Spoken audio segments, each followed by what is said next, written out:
tell you where I'm from originally. A place called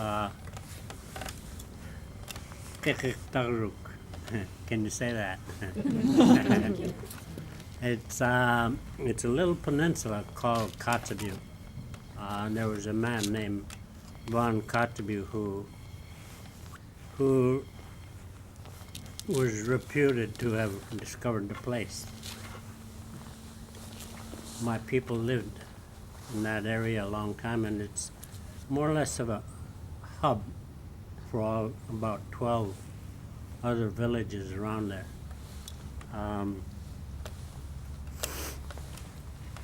My original people were called Malamute, and that's where you hear about the Malamute dogs. That's where the dogs originated from.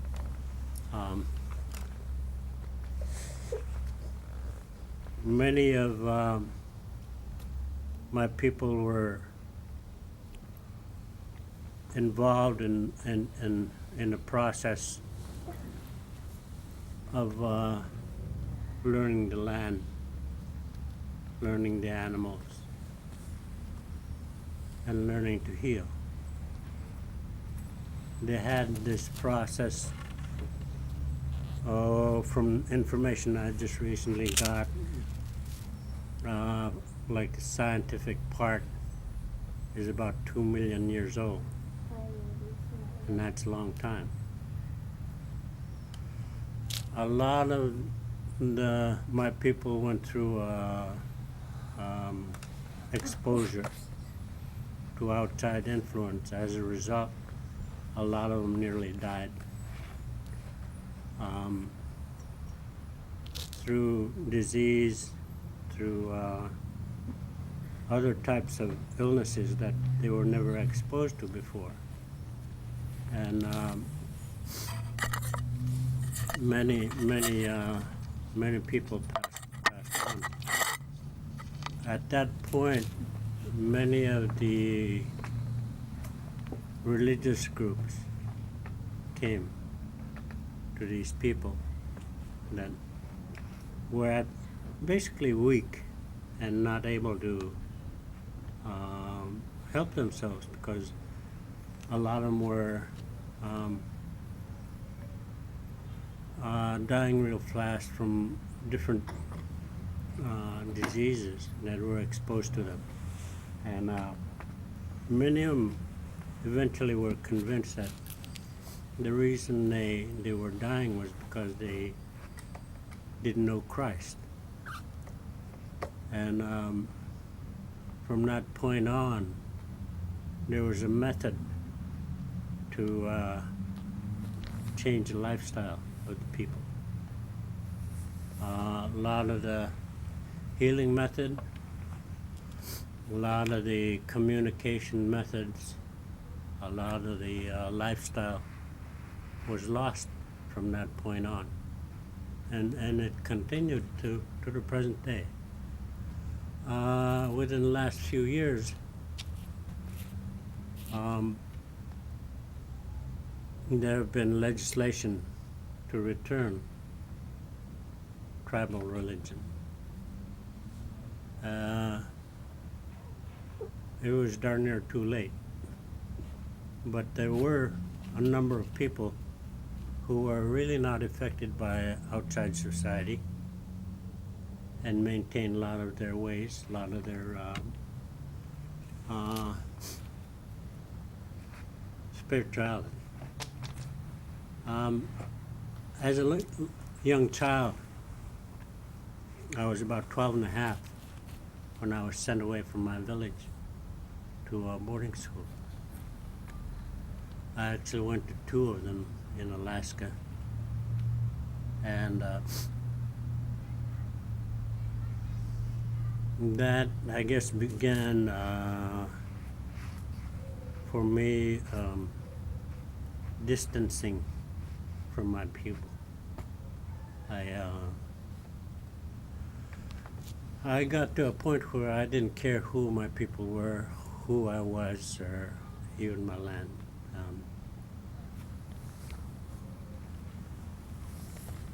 It took, I I joined the Marine Corps when I was about 20, and I didn't come back till 5 years later.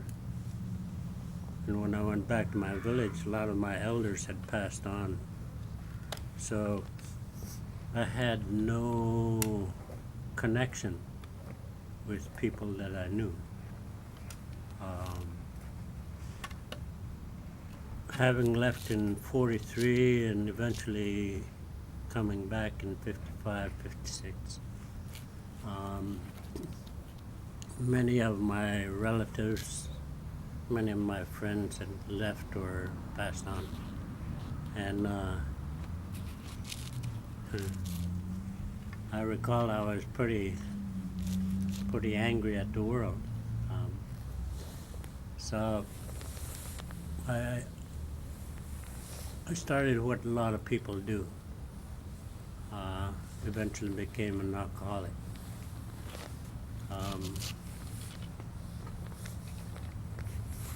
Like some people, I was angry at the world condition. I was frustrated with it. I didn't know how to fix it.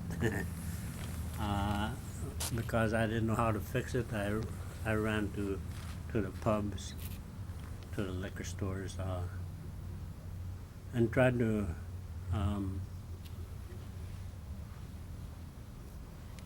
escape, I suppose, conditions. 36 years ago, I was in a place called Fairbanks. I experienced an out-of-body condition. I saw my body on the ground, and I suppose my ancestors did a lot of reconstruction of my soul. They put a lot of information unknowingly to me that really had an effect on my life. Because from that point on, I stopped drinking. And I had gone home that night.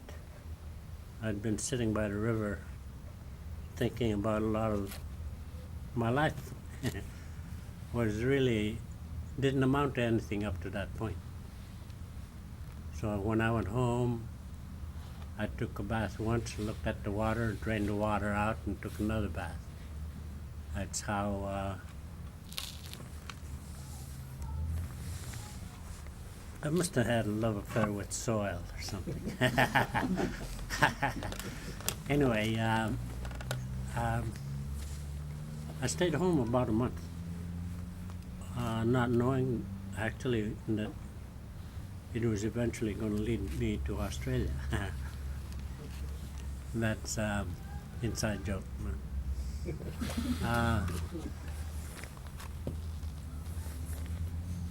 During that month I was home, I evaluated my condition, and I found there was one area that I lacked, which was the balance that eventually we might mention later. Physically, I knew I was, although I was derelict in that area, mentally also, I was still existing. And I knew I had not addressed my spirituality. One, because I had never met anyone who convinced me or had any effect on me to consider what my spirit was about. Although I've had occasional brush with someone who tried to ask me to turn to a creator, turn to God, turn to Christ. I thought it was my job to really give the clergy and the ministers a hard time. I really addressed a lot of them during my anger, my frustration.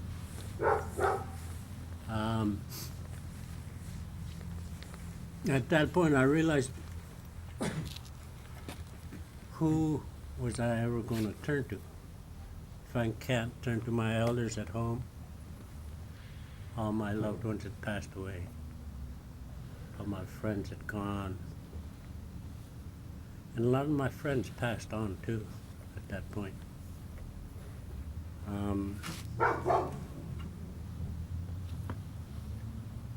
I finally thought, they're out there.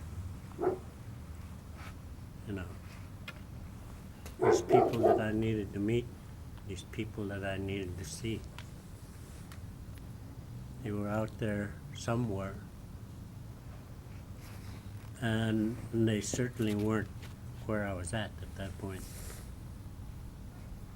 So I thought I'd have to find them. And I went out to the remote places all over Alaska, all over Canada, all over the lower 48. I went overseas. I went over to where Christ walked, over in Israel and Jerusalem. I went up to the Scandinavian countries up in the Arctic, and I met these people that I was supposed to meet. A lot of them said, it's about time you showed up. They were waiting. They were, I don't care if I stayed with them 4 hours or so. They taught me everything they knew.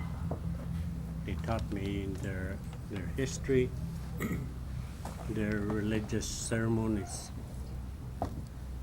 I've gone to a lot of reservations, Indian reservations. I've gone to villages. I've gone to barrios. I've gone to many sacred places that the Indians normally don't show people. And a lot of them always stop and wonder why they were giving me all this information. And invariably I would say, you were supposed to. One thing I learned in my travels, that the ancestors have said all the healing methods, all the spiritual methods have to be shared today. You can't keep it to yourself. If you're a shaman, if you're a healer, you should be sharing your knowledge. You should be using and informing people what your knowledge is.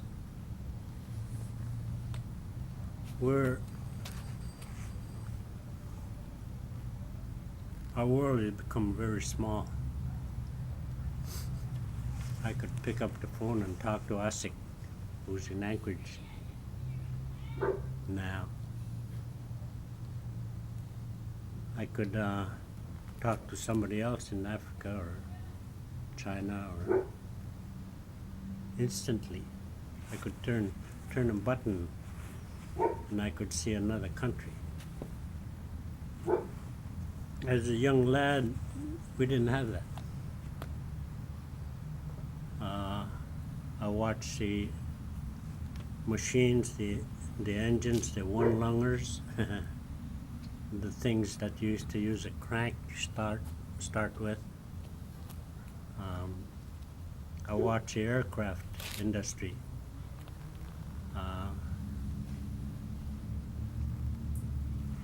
Advance progressively. I watched communication.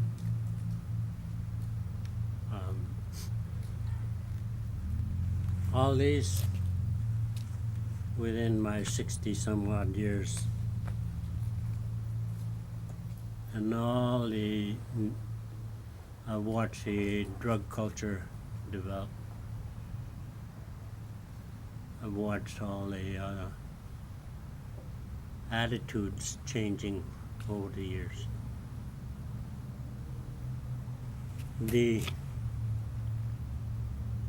I was reading a book. My wife and I were reading a book done by a distant aunt of mine, who mentioned that in the early days when the missionaries came and created their missions and their churches, my people were invited to a place called Point Hope, which was further north and on the coast further west, to go to a celebration. There were a number of shamanic people at this gathering, and there happened to be this new minister that started this church for our people, invited to this gathering. They had their big feast and they had their politics, and they invited the shamanic people to perform, and a lot of them started calling on their spirit helpers. Pop here up. They'd pop around, and this minister had never seen this before, and it scared the hell out of him. The hell out of him. It scared him because he determined that these little spirit helpers were evil, and that shaman was an evil person. So he ran back to my hometown, and from that point on, all the dances, all the songs were considered evil by many of the missionaries, and today by many of my people. And a lot of my relatives have become strong Christians, and a lot of them have left their what I call Inupakness, which is my people, the name of my own people.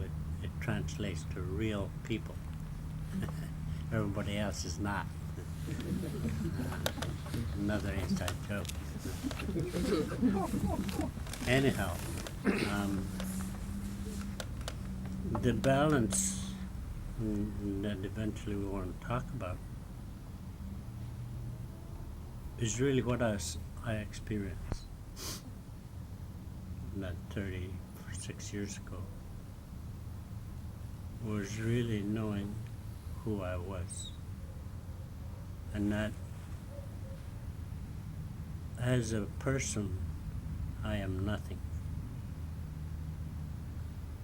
because when I was out of my body, I was looking at my body down on the Mother Earth. This carcass is nothing.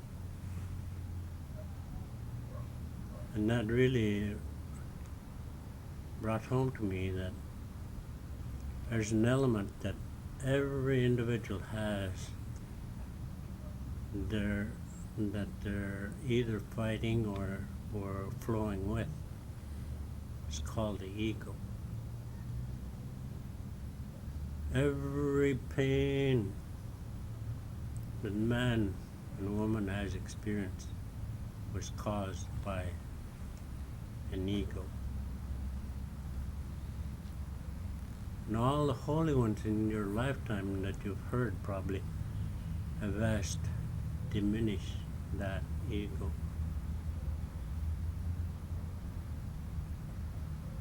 It's a hard job. It's a constant job. The minute you think you have a hold of your ego, and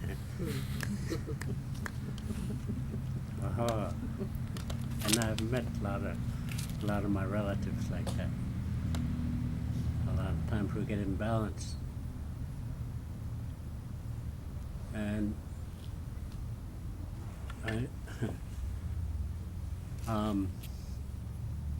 the gathering that we had at Menindee was really conducted by a woman.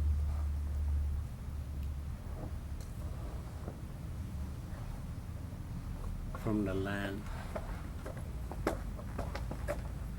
And this woman has information because she was given the title the keeper of stories by her father. All the stories that were handed down centuries. And I'm finding that these people are within most of the tribes. There's one thing about these story keepers. They won't tell you the story unless you ask. Because that, here again, is the ego. They consider themselves so detached that a lot of times they walk around Mother Earth without really speaking of these stories because no one asked. From the time I experienced that outer body, I went out to ask these people. But in most cases, I didn't have to because they knew why I was there. So they told me before I asked. I learned the other half of the history books that was never written. The history books that you read today were by people who spoke English or different written language, and they left out a lot of what really happened. Whenever I met these people, that's what I heard, the other side of the story. And to me, I guess it was creating a balance. I started off, as I mentioned, an angry lad. But as I learned all these stories, this anger left. I don't know where it left or when it left, but it did.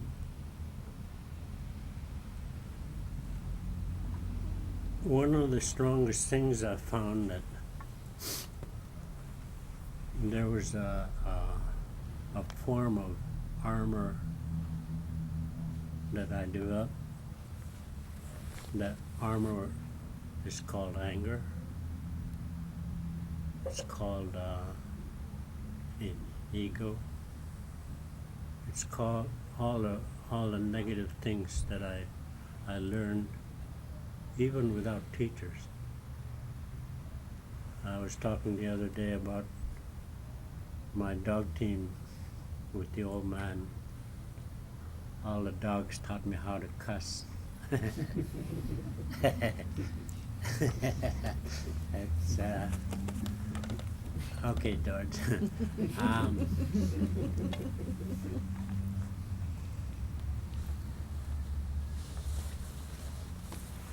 I find that learning negative things is the easiest thing that a person can do. It requires no teaching. It requires no training.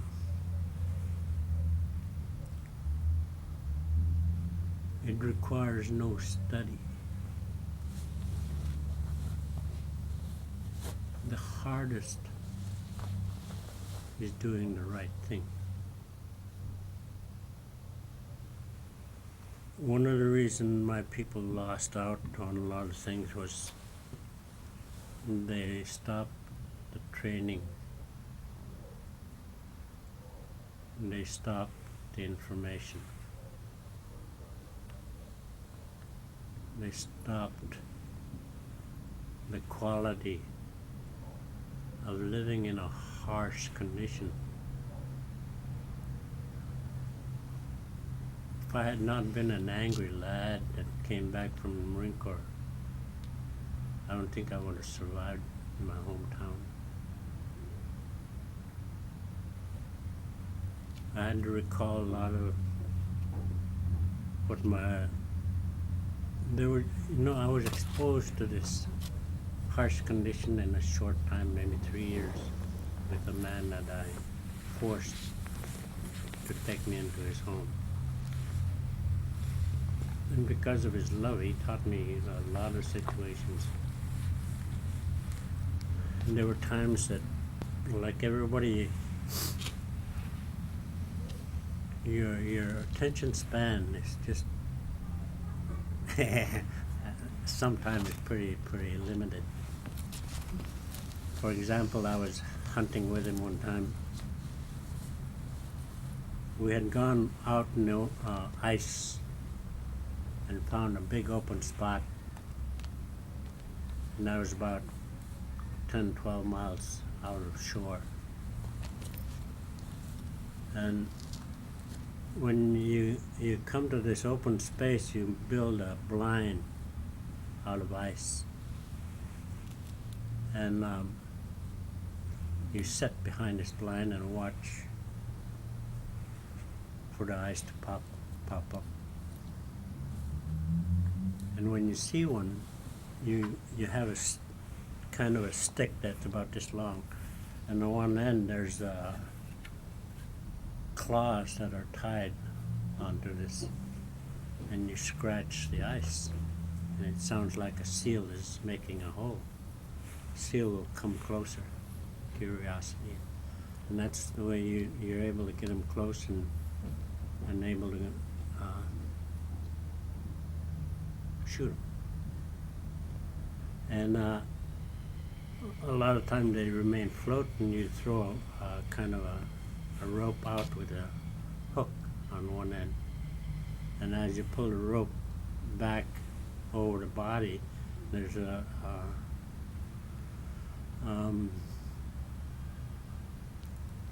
ball of some sort that you see. So when you see that, you're able to just jerk the line, and it hooks right into the skin of the seal. Well, this blind was about 200-300 yards away from where I was watching the dog team, the sled, and the old man came to me, and he started talking to me in Inupiaq, in my language, and I'm listening, and I'm yeah, okay, yeah, and I'm really, in my mind, I know what he wants, so I'm just agreeing to some things that I thought he might have said I should do. So I knew he wanted me to go to the blind, where he had left a rifle leaning on the blind like that, and I walked, and I got from the rifle about from here to the light, and I put my foot out, and my foot started to sink in this slush, soft, wet snow, and I pushed enough where I lit on the other side of this wet place, and I was wet up to my belt. And at that moment, I knew what my grandpa had said. He said, "Watch out for that slushy,"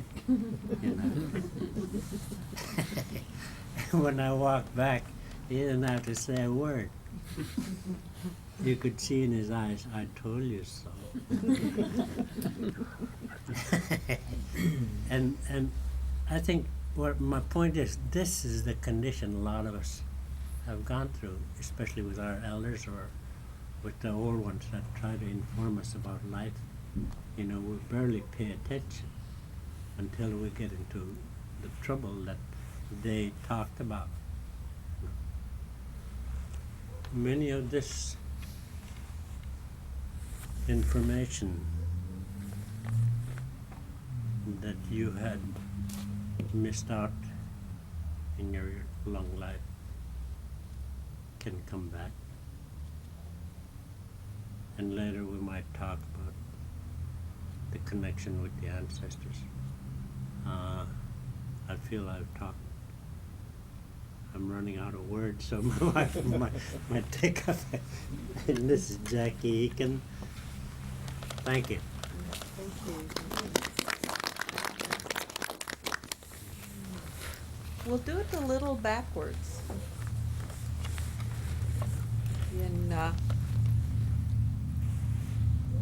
My name is Jackie Eakan.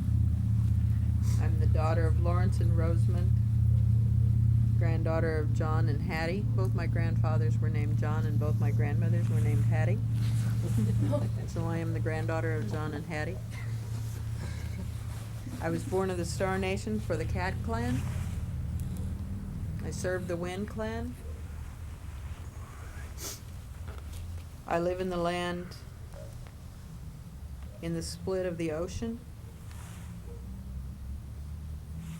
Our sacred mountain is Denali. Our sacred river is the Yukon. And I'm here because Peter Sidney said to come. When our people, now my husband's people, who are partly my people, would get together, they got together in several different ways. They got together in big gatherings like this one we came to. They got together for marriages and for deaths and for births sometimes. One of the ways that they got together traditionally was an invitational ceremony. They would invite guests. They would send runners, the fastest runners, long distances, and invite the people to come together, usually in the spring, in the early spring, like February, March, which in our country there's lots of snow in February and March, but it's not time to be hunting quite yet, not time to get ready to go gathering and berry picking or whaling or sealing. They bring people together and they would exchange. And what they would exchange sometimes was trade goods, but mostly it was stories and songs. For these people did not think of owning objects. They used objects, they had objects. But what they owned were their stories and their songs. You never told another person's story without their permission. You never sang another person's song without their permission. But at these invitations, you would be invited, and then you would be given the stories and the songs for you to use. So, for our children, for our Ossic, and for our Danny, for our Nathan, and for our Gino, for our John, and for our Jennifer, and for our Wanda Joe, and all of these young people who walked on the streets, drank alcohol, turned their lives around, became sober, started learning their language, started dancing their dances, making their own dances, and singing their songs. We are here, and our welcome song that we'll give you to begin to learn is this one. And so if you'd like to stand up, I'll show you and teach you our welcome song. This is our song for our ancestors. Our children have made this song. Kanugit pin means come on in. Kanugit pin, Kanugit pin. And so it's going to go, Kanugit pin, ariga, ariga. So kanugit pin, ariga, ariga, ariga. Everything is good. Nunami, nunami, from the land, from the land. Those of you in the earth, ancestors in the earth, in other words. I'm sorry, and I'm saying, all right. Nunami, nunami, ariga, ariga. Nuviami, from the sky, from the heavens, from up above. Nuviami, nuviami, ariga, ariga. Il vil you, and you, all of you. Il vil you, Ilyatka, my relatives, Ilyatka. So here we go. Kanugit pin, ariga, ariga. Nunami, nunami, ariga, ariga. Nuviami, nuviami, ariga, ariga. Il vil you, Ilyaka, ariga, ariga. Ho. There's more, but that's enough. That would be to call in. Welcome song, honor song. You're here. Then you would think, well, where would this be? Okay. In the wintertime, -20, wind blowing, lots of snow. Okay. In a place like this, in a circular or oblong place, in a hut made of stacks of earth with logs, but sort of rounding or circular, and then above you, beams and more sod, and in the center, a round or octagonal opening that's got sealskin on it over wood. That's a smoke hole. And that round thing would be lifted away so that in the night, you'd be sitting close like this, maybe a little closer, because they weren't too big. Fire in the middle, just like the light. Stars up above, just like that.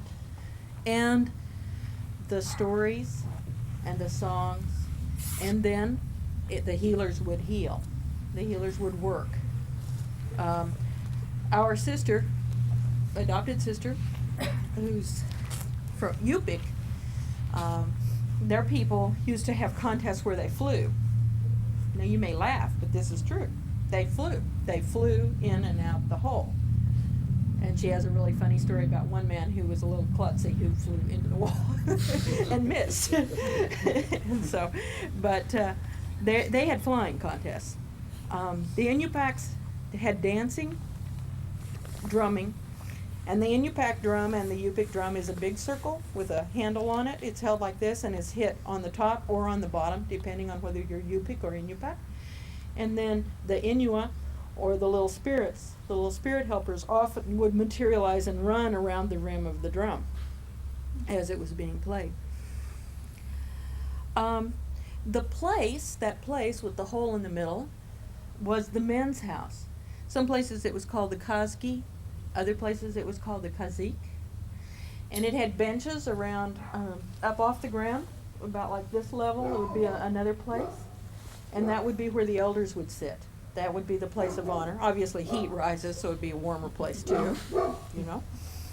And then away, there would be smaller huts around made of logs, maybe not round, but not square and rectangular either, but kind of 8-sided sometimes.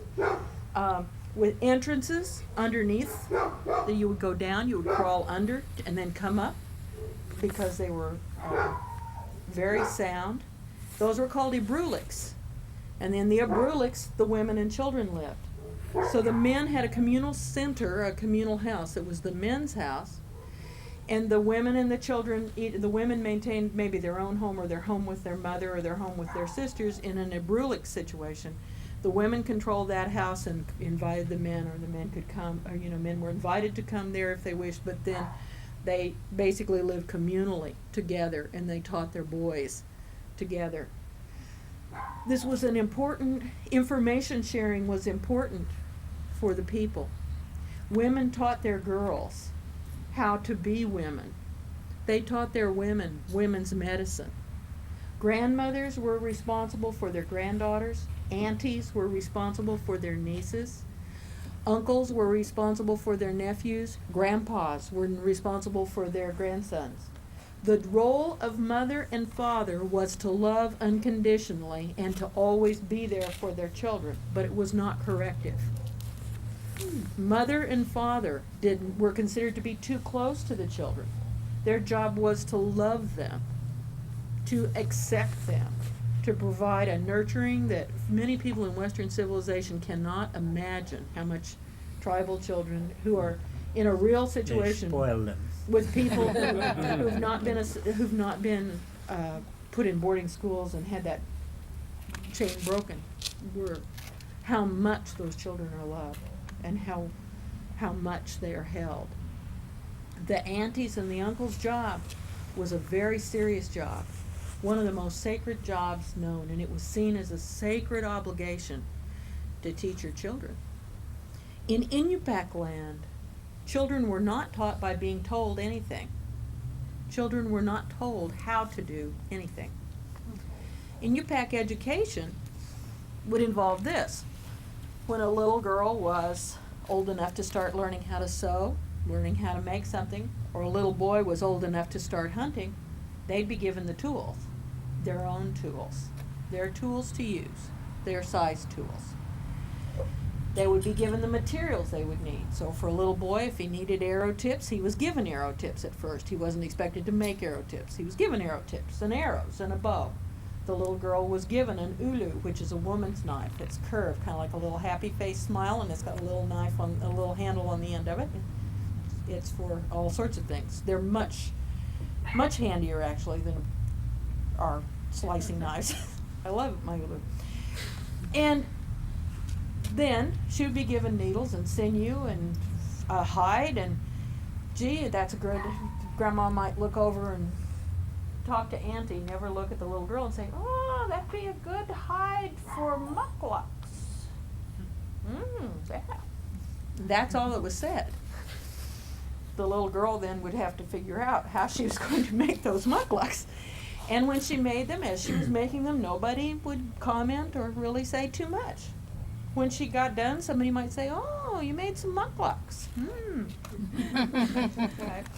Well, as they were probably pretty crooked and pretty puckered and not looking too great, a week or two later, one of the aunties would go, "Oh, that my sister-in-law's daughter. I like the way she makes mucklucks. Her seams are so straight, yeah, and little stitches, aha." That's all that would be said. Little girl probably look at her mucklucks and see that the seams weren't straight, the stitches weren't little, nothing. She's going, "Oh, okay, maybe tear out, maybe do again, maybe not, you know." But the other thing that would happen then is, even with this, when it's all done and it's all complete, little boy goes out hunting, little girl finishes her mucklucks, it's all done, wow, yay, it has to be given away. You never keep your first. Your first is a gift. Your first goes to someone. Maynard will talk about hunting in a little bit. That's a talk about balance. But with the little girls, the first thing they did of each thing had to be given away. For Inupiaq people, there was one practice that is very ironic. It causes great pain and bitterness now for many Inupiaq women. At the time the missionaries came, it was very misunderstood. The Inupiaq people created a lodge for their little girl, and when she had her first menstrual period, she was sent away, and she lived in that lodge by herself for a year. Her brother or her uncle or someone hunted for her, and she was provided with food. It wasn't that she was left out there to starve. But in that time, she did not participate in the village cycles of things. If the village moved, she was moved. Her hunter went with her and moved her, and then she would be set up aside again. But during that year, she wasn't out there by herself, although the missionaries thought she was, because they didn't ever see anything. During that year, the grandmothers and the medicine women and the healers and the midwives and the people of the village that had skills and information came to her and taught her. And she was also given all of the implements that she would need to run a household, and she was given a year in which to do that without anybody criticizing her, giving her any feedback, and without having to have the care of anyone else but herself.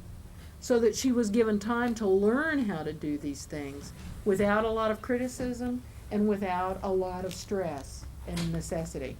So that when she rejoined the village and she rejoined the family, she was a woman with all of her tools. She already owned them all. They were a part of what she had. It was her thing for her to carry. And with the confidence that she could carry out her role very well. The missionaries stamped this practice out immediately as being barbaric, as being abusive, as being ill-gotten. And I cannot tell you how much pain it causes Inupiaq women now to see New Age women who want to go out into the Moon Lodge and gain their sisterhood and things. How much bitterness and how much sadness it is that their grandmothers were told that they were evil, backward, and stupid, and now women in rites of passage try to do these things and recapture them. There is this huge irony and great, great sadness that is many times not addressed. In general, for many tribal women, there is this great sadness because these things that are now seen as something that people may use to recreate a power and may recreate a balance were the very things that the tribal people were scorned for and were held up to ridicule for at the time. And so there's a fine line when you're walking and you're working on recapturing power or recapturing balance. But at any rate, for the Inupiaq woman, she was a full partner with her husband. The Inupiaq psyche was one where there was a great deal of influence and a great deal of emphasis put on third eye communication. So what we would know as intuition or telepathy, in the Inupiaq worldview, it was taken for granted that this was something. We went to a bilingual conference in Anchorage that was for bilingual educators about 5 years ago. We just happened in. An auntie, as they often do, kind of looked out in the distance and she said, "Gee, I wonder if I'll see you at the bilingual education conference this afternoon." We said, "No, probably not. We don't plan to go." 20 minutes later, she goes, "What time were you expecting to go to the bilingual education conference this afternoon?" We're saying, "Gee, we didn't plan to go at all." When we said goodbye, she gave me a hug. She says, "Maybe I'll see you down at the bilingual educational conference this afternoon." Well, you hear it 3 times, you know it came from the Creator, so you have to go. So we went. Of course, she wasn't there, but when we got there, there was only one thing in session. Everything else was done. We went into this room and it was empty, except for about 2 or 3 people, and more came in, and people kept staring at us like, "Why are you here? Who are you people? What do you do in bilingual education?" Well, I used to teach bilingual education a lifetime ago, but I haven't been in a bilingual classroom in years. Maynard was the recipient of bilingual education, or wished he had been, and that was it. So we sort of sat in the back and said, "Oh, we're just interested bystanders." The women sat in front and they were getting ready to do a summation of a week's worth of work. So this group had very well bonded and, were quite cohesive, and they really knew we weren't a part of their group. But we just sort of tried to blend into the woodwork, and we sat there for a while. And the very important outside principal speaker who'd come from a long way wasn't there, and he kept not showing up, and they kept wondering out loud why he wasn't there. But as they sat there, these were very modern women and men, but mostly women, from all over the northern part of Alaska. There were Yupiks, there were Athabascans, and there were Inupiaqs. But one of the things that they started talking about was, how was it that Grandma, back in the days when there was no CB radio, knew everything that was happening? She knew what was happening in the village down the river, and she knew what was happening in the village next door, and she knew what was happening on the coast 300 miles away. How did she know that? And these women had quite a conversation. A couple of them were very fundamentalist Christians who got very uncomfortable as the conversation went on because they started talking about people who were pre-Christian missionaries. And the conversation got hotter and heavier and hotter and heavier. But that was an accepted part of trusting in the knowingness, trusting in the knowledge. Part of the contract, that telepathic contract between a husband and a wife, had to do with the same kind of telepathic contract that was set up between the village and the hunter. You want to talk about hunting just for a little bit, and then we'll talk about the husband and the wife and hunt? Yeah. When a lad first gets a seal, brings us home, he's got pride and everything that he was successful. When he got home, he was told that he had to give it away. He gave it to an elderly couple. He gave it to a widow. He gave it to a family that needed. And every time he went out hunting, the first, say like ptarmigan he got, he had to give it away. If he got a caribou, he had to give it away. This is a learning of diminishing your ego.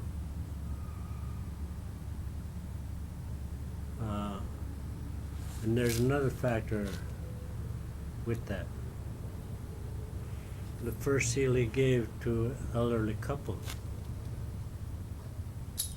this couple would know anytime he went out hunting, they would begin their prayers. And the lad who was going out hunting would know the prayers are beginning. Okay, there's a lot of spiritual dynamic that's going on. So the lad who goes out hunting would know whatever he's hunting will be.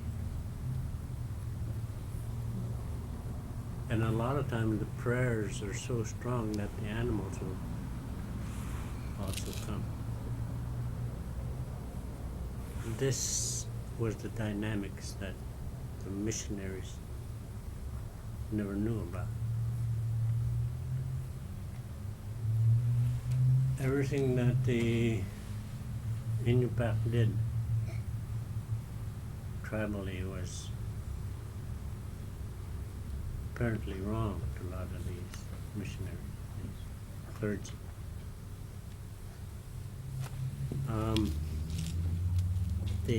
What we have today in the villages are what I consider boarding school syndrome,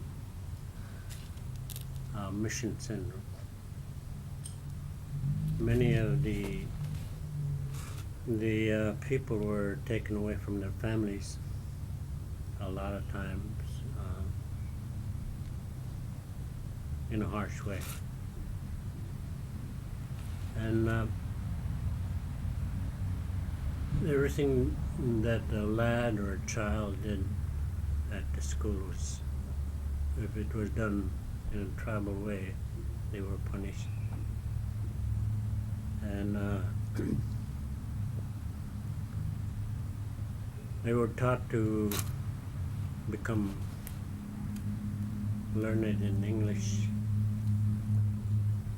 and all these Euro-Anglo methodology and whatnot. All that spiritual training that the lad grew up with had to be discarded. And in many cases, a lot of the lads had a hard time making that transition. And something that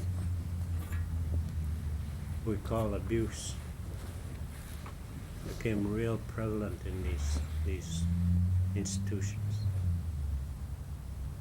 Okay, now, a lad grows in these institutions having lost the old methodologies and the old methods of love, care, and share. And they return from these institutions, and they can never connect up with the elders. They can never really connect up with their family.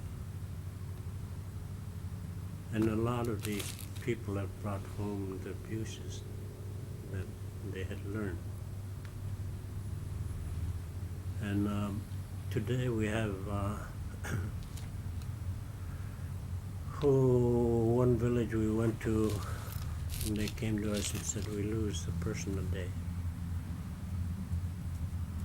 from alcohol, from suicide, from all this damage.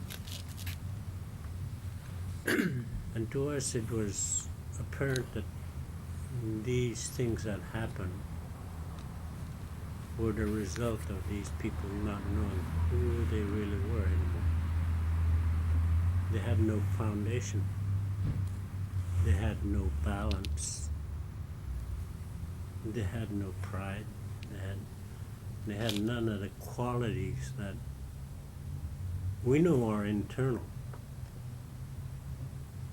But a lot of these people were taught to rely on what is outside of themselves. And it comes back to what is balance. The balance that Jackie and I found is within each and every one of you. It's inside. And it's a strong force.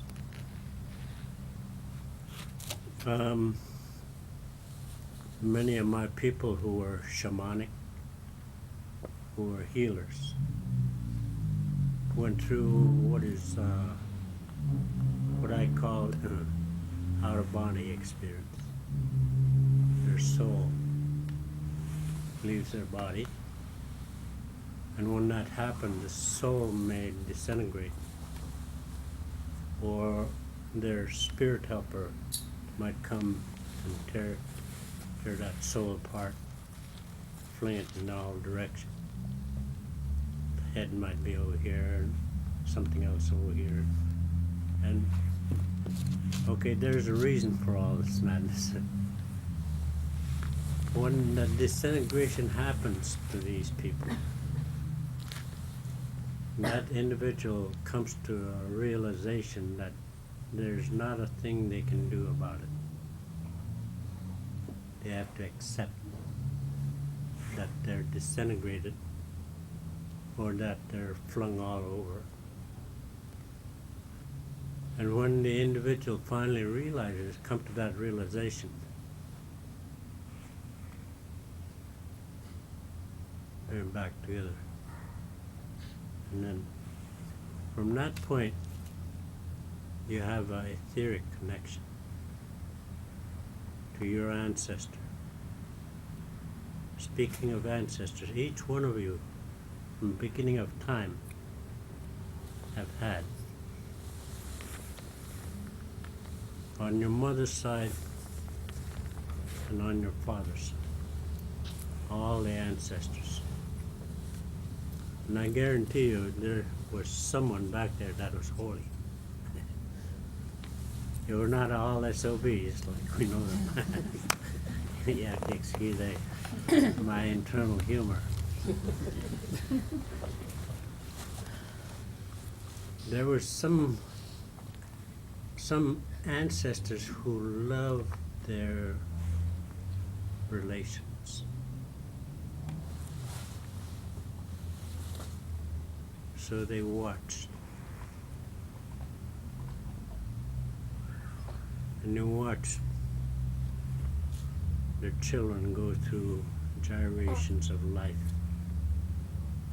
Sometimes when your ego is overbearing, they'll put an obstacle in front of you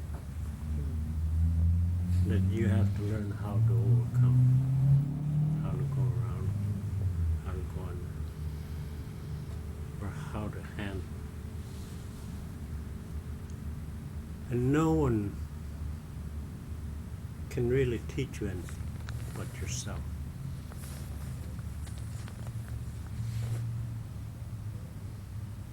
Because I could say a million things, I could advise you a million ways. But if you don't like it, you will never do it. I could give you advice.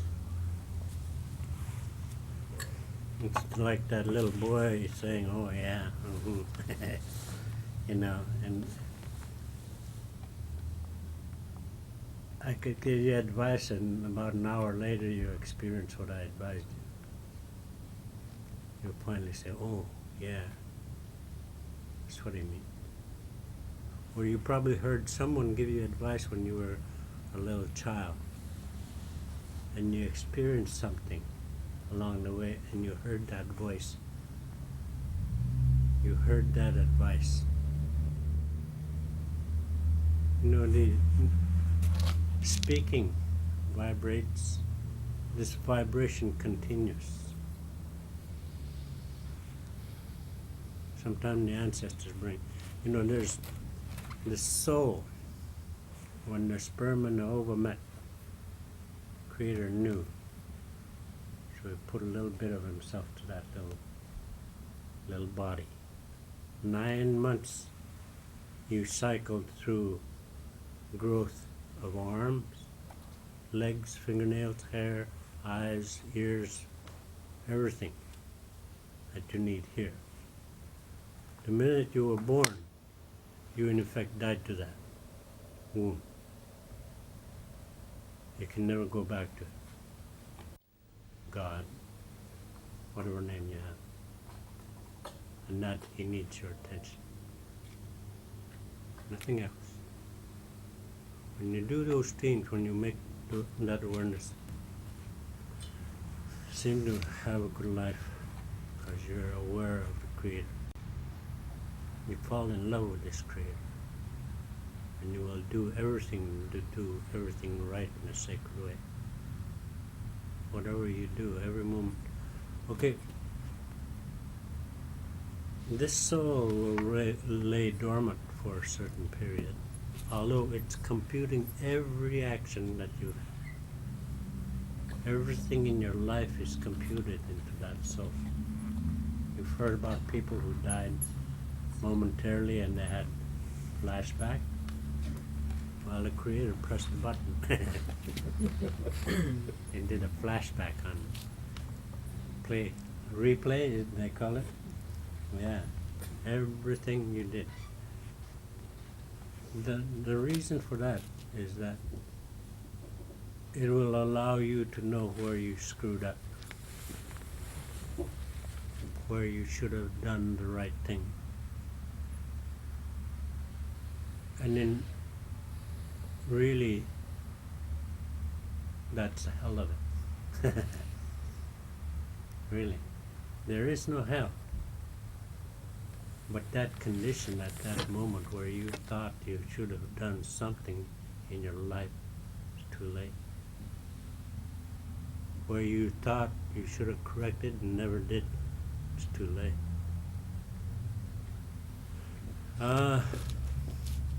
However, turning to the Creator and trying to understand, you know that 36 years of clean life, I ran into all those teachers. I still run into them today.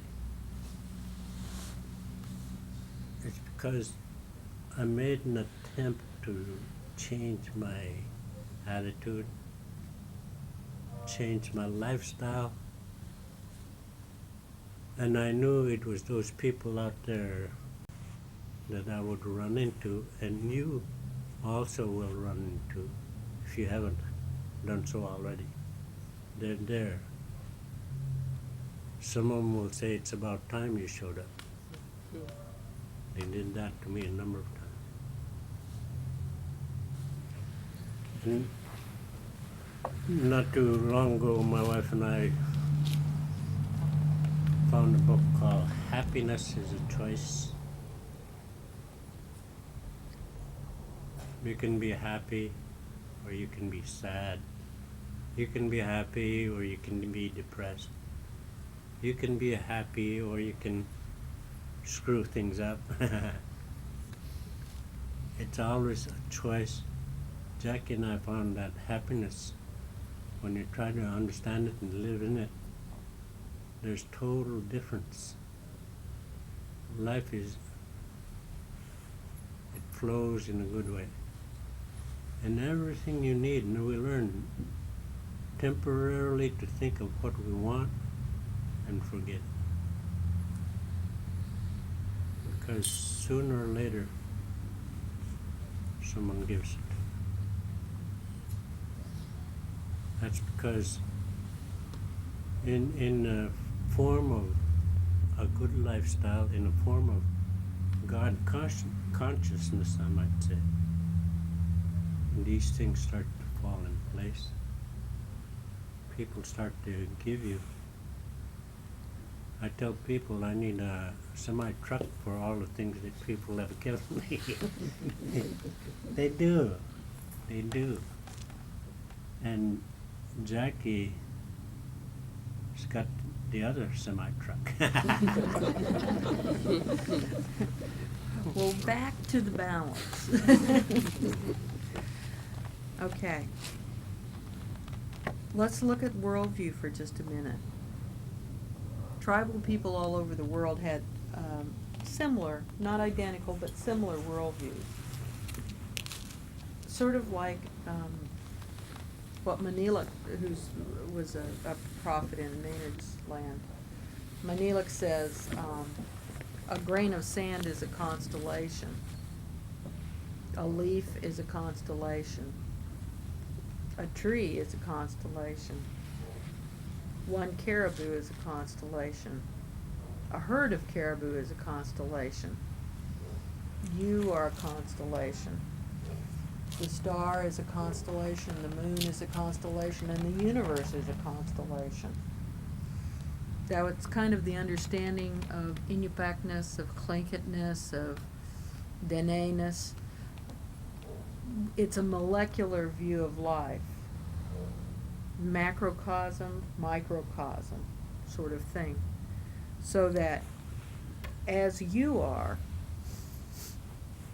so your family is, so your village is, so your people are, so your country is, so everything is, if not identical, then related. There's not a vision of differentness. Uniqueness is seen in strengths and skills, but not in something that is a need to overwhelm the family or the village or something else. The level of relationship is such that in order for me to survive, he must be strong too, and you must be strong, and all of you must be strong for us to survive. And so even if you're from a neighboring village or a long way away, we still must be in unity in order to survive. We must maintain that balance, but the balance starts inside inside the individual. So the child is trained from very small, growing, to maintain their own personal balance. Before the hunt, or before making something, or before anything, the idea of connecting with that higher creative force, the Creator, the Great Spirit, the Great Earth Mother, that greater something, was always a thought.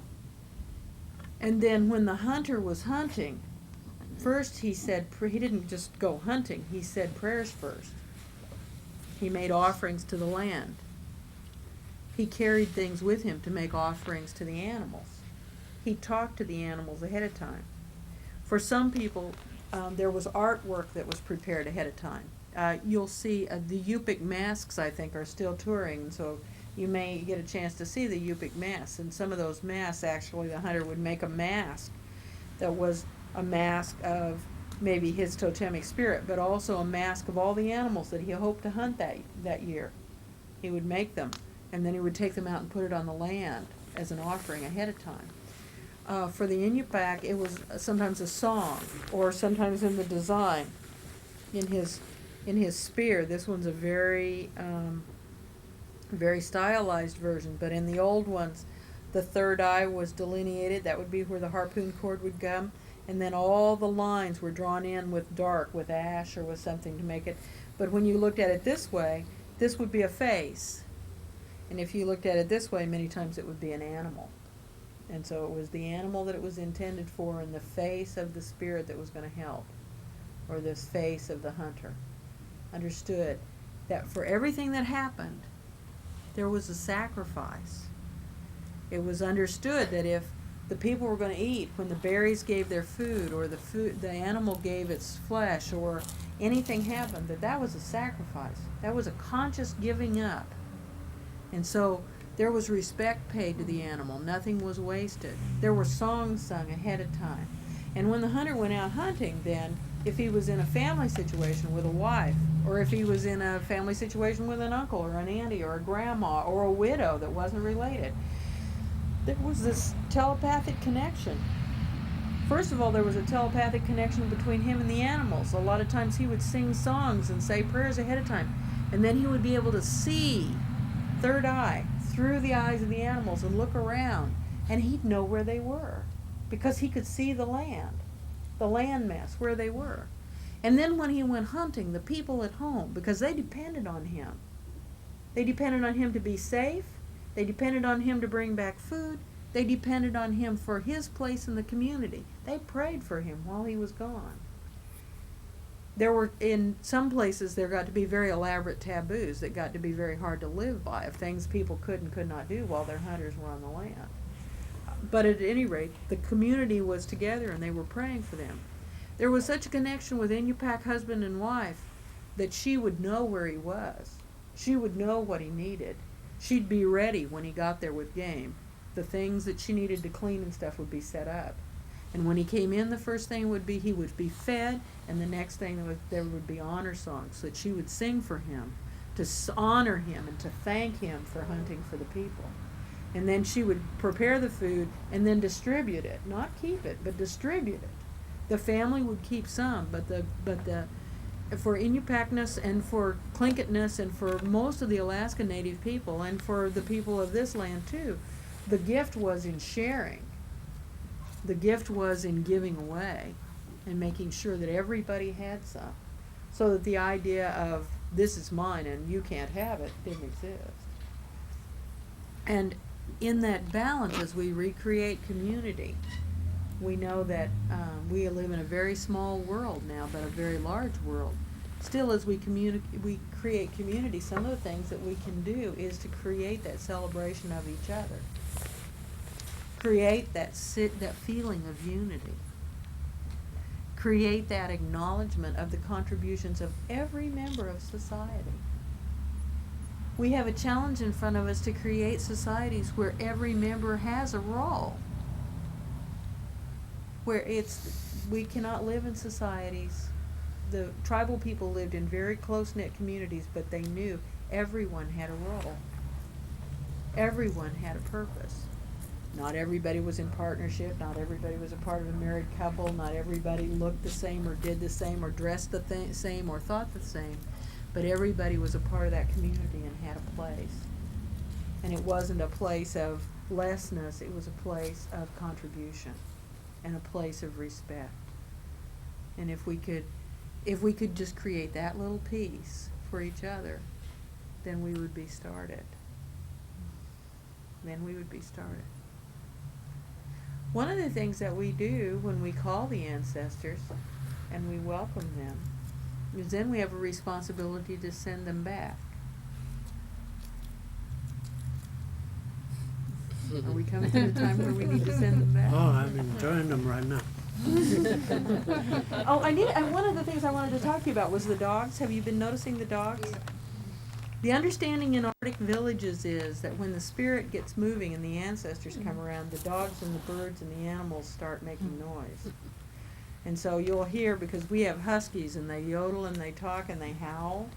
when the spirit gets big and when the talk is good and when you're saying the truth, then you'll hear them. They'll start, and the dogs all around the village will bark and will howl. So I was really glad to hear the bird and the dog, because that told me we were doing about the right thing. Eh, Shall we sing? go ahead. Which one? How about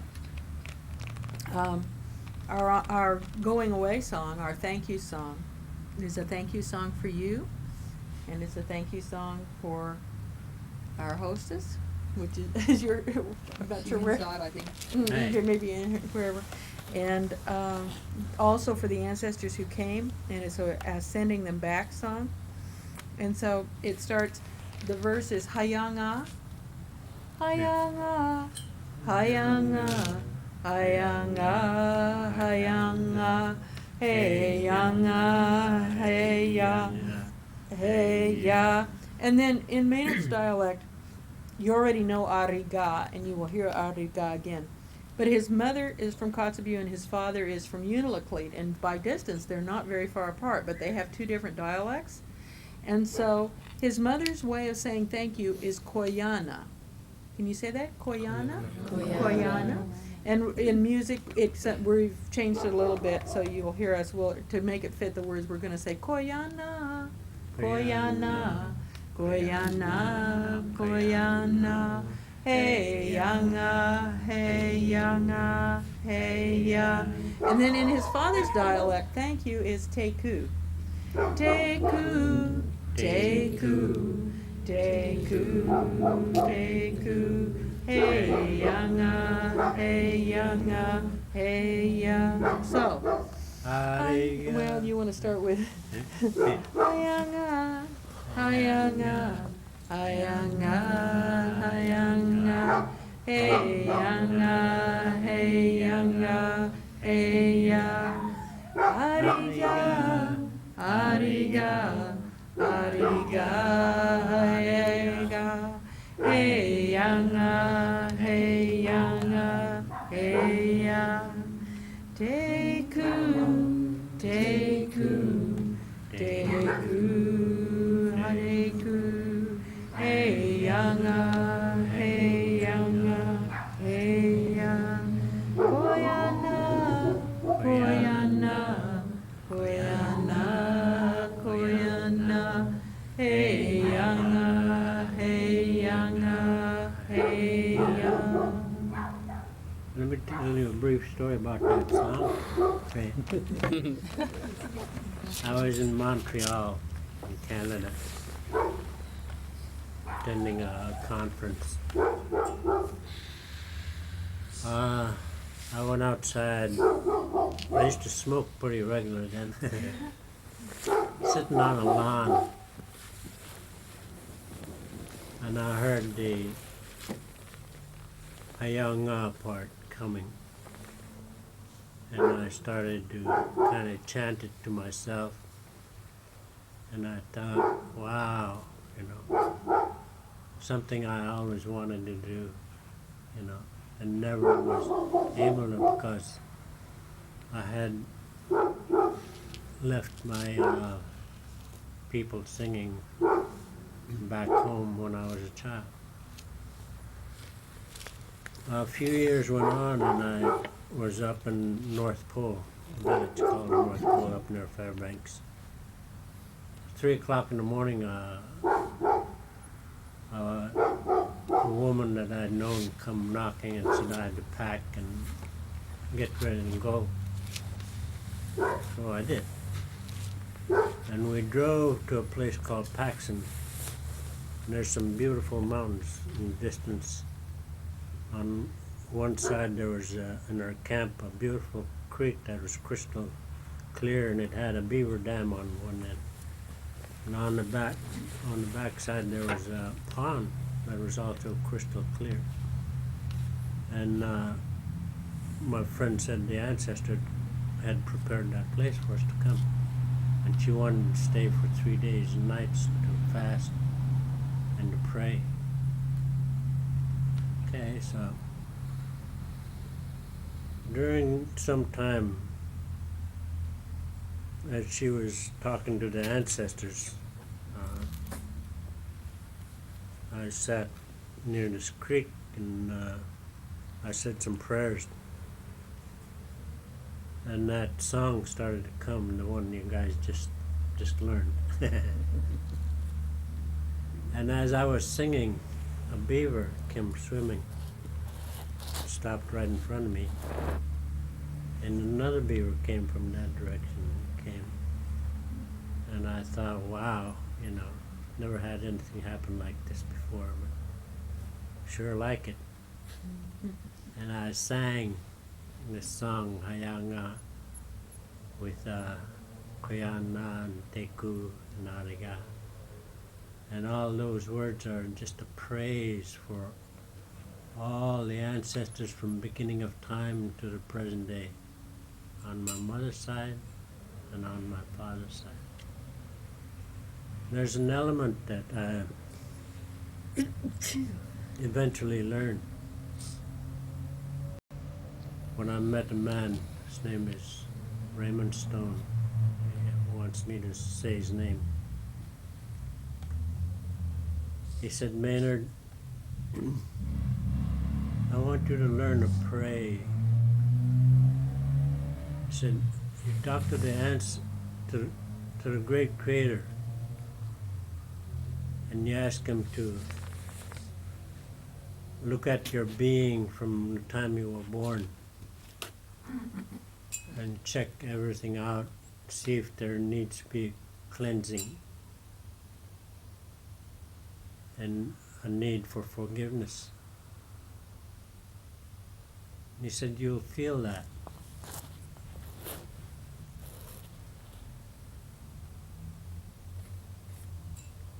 When you feel it, it's done.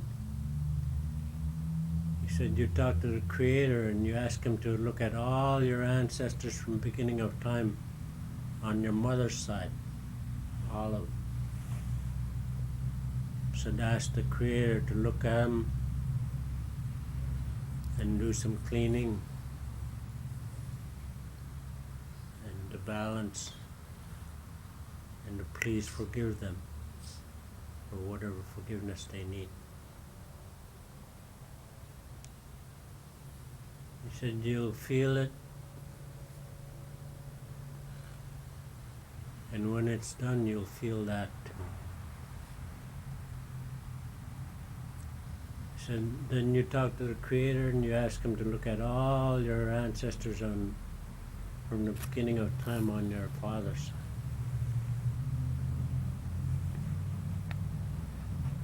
Ask the Creator to clean them up, look them over real good, and forgive them wherever forgiveness needs.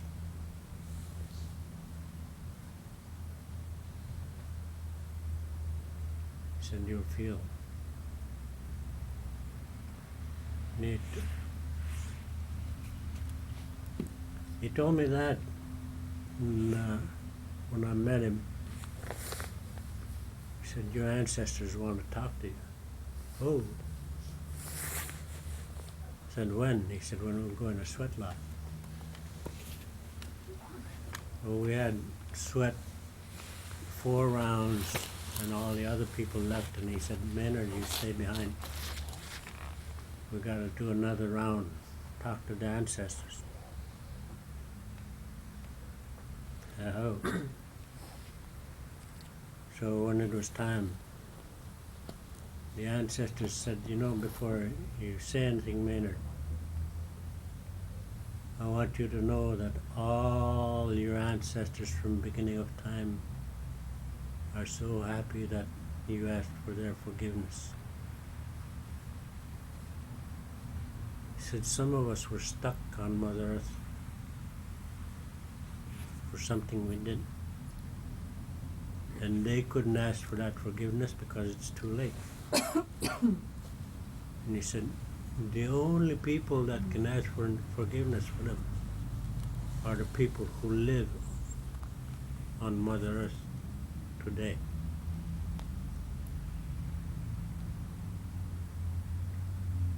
They can't do it, it's too late. But you have the capacity to communicate with the Creator, to ask the forgiveness for all of them. And when you want to find that balance, you really have to do that. Find a balance for all your ancestors, all your relations, and especially yourself. Because we found a healer cannot heal unless they're healed themselves. A medicine man can't work on anybody until they work on themselves. You cannot affect anything. You cannot affect love if you don't love yourself. You cannot affect care unless you care for yourself. You cannot walk in balance unless you balance yourself. And that, over the years, I've found, if I want to change the world, you know that frustration I had earlier? I had to change in here first. And I found that it's true. If you want to change a condition in your community, change in here first. That's where the balance, that's where the flow comes from. So yeah, hey, Thank you. thank you.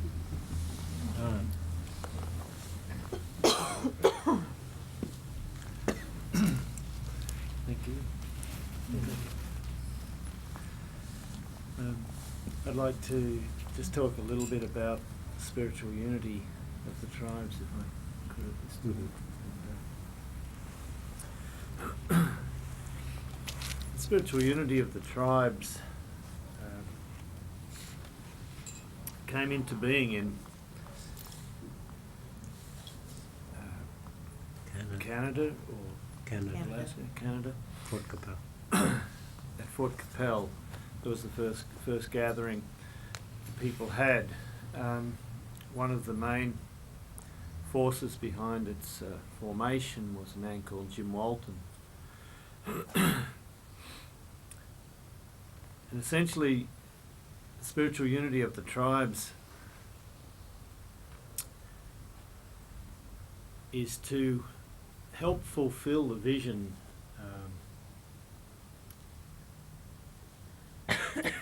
of Black Elk. Black Elk was a Lakota holy man in the late 1800s. He was born.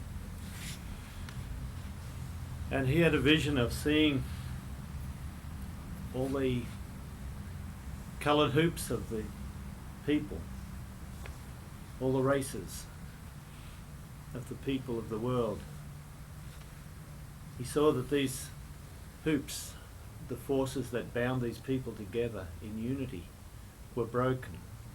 And he had this vision that he was to work towards the healing of this disunity.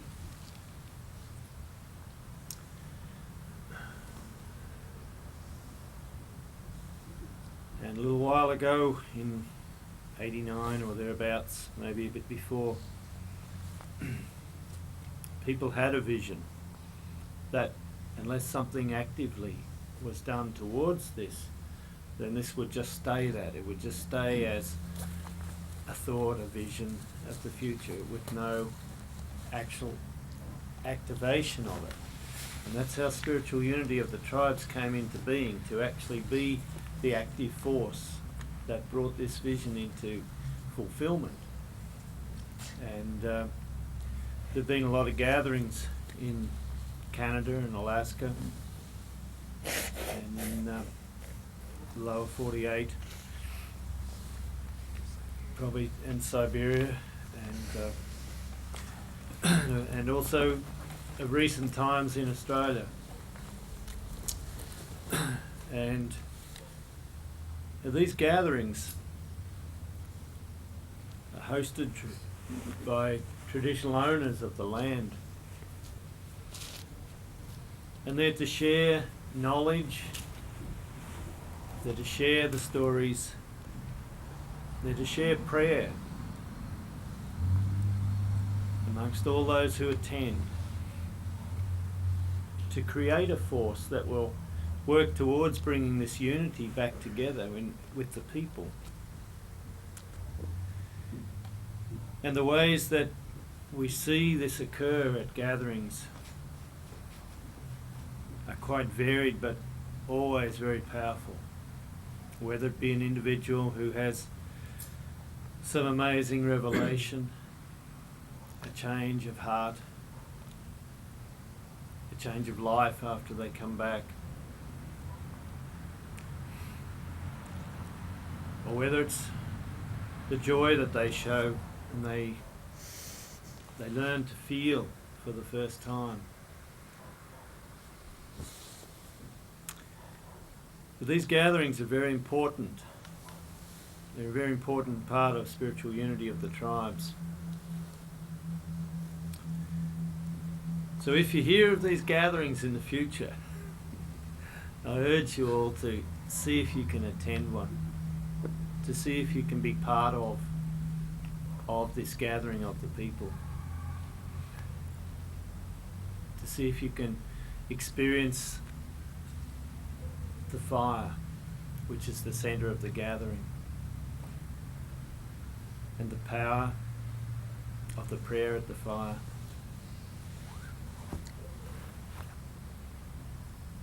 There are other ways that spiritual unity can work and can help in the world today. And they're the ways that we're looking at with the help of the elders and in council. But at present, the gatherings are the main visible force that spiritual unity is. So I urge you for the Australian section of spiritual unity with the tribes to become members and support, and look for the next gathering, ask about the next gathering, find out when it's on, where it's on. I know there's one in Tanacross in June next year, which is Tanacross is central Alaska. There've been 4 there before, they've all been very good. The next one should be just as good. And there may be one in Adelaide in the future, but that hasn't been confirmed or decided on yet. But that's all we can tell you about, when these gatherings are. They come along in native time, they come along when they're asked for, they come along when the elders ask, or they come along when the ancestors deem that it's time. So, I can't say, yes, there will be one on such and such a date or whatever, but I can say that if you believe in spiritual unity and what it's aiming to achieve, then please try and keep in touch in some form or other so that you can get the word about when the next event is to happen, and so that we can continue to invite people such as Maynard and Jackie out here to share the knowledge. Maynard probably wouldn't want to come back.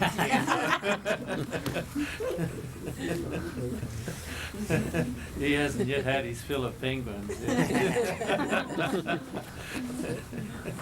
Yeah, last time we had the pleasure of Maynard's company, we went down to Phillip Island and we did the penguin thing and walked down the board there, and all the penguins, we're a bit late and the penguins had already arrived, and the penguins are coming along and we're walking down the boardwalk.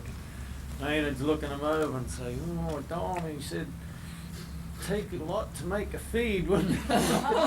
Those other tourists with the cameras are looking through.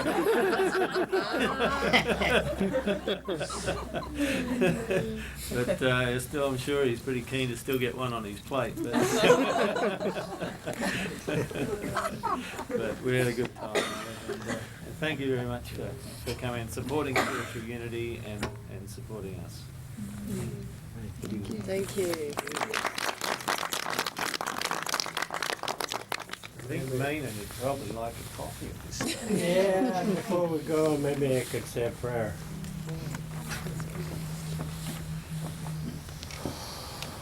Our great Creator,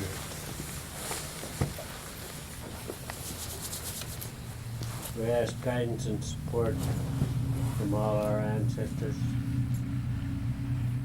We thank them for coming in a sacred way. We ask guidance and support for the four directions, the east, the south, the west, the north. Great Creator, we ask guidance and protection for Grandfather Sky. And Great Creator, we ask especially guidance and protection from Mother Earth for all the support she has given us from the beginning of time to the present day, all freely. O great Creator, we ask guidance and protection for the fire. We ask guidance and protection for the water. We ask guidance and protection for the winged ones, the four-legged ones, and all the two-legged ones, O great Creator.